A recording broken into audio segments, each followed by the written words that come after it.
शेवगाव तालुक्यात तांदळाचा काळा बाजार तेजीत, प्रशासनाच्या भूमिकेवर प्रश्नचिन्ह।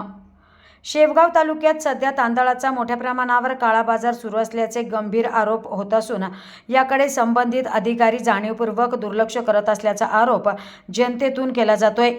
रेशन दुकानातील तांदूळ तसेच इतर धान्य मोठ्या प्रमाणावर बेकायदेशीररित्या साठवून त्याचा काळ्या बाजारात व्यापार केला जात असल्याचे चित्र समोर येत आहे।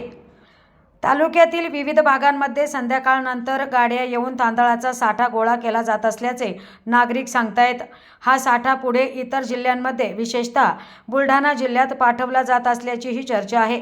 मात्र इतक्या मोठ्या प्रमाणावर सुरू असलेल्या या गैरप्रकारावर अद्याप कोणतीही ठोस कारवाई झालेली नाही। या संपूर्ण प्रकरणात व्यापारी आणि काही अधिकाऱ्यांमध्ये संगनमत असल्याचा संशय नागरिक व्यक्त करत असून पुरवठा विभागाची भूमिका संशयास्पद असल्याचं बोललं जातंय।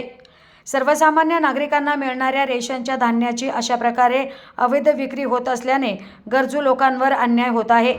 या गंभीर प्रकाराची तातडीने चौकशी करून दोषींवर कठोर कारवाई करावी, अशी जोरदार मागणी नागरिकांमधून होत आहे।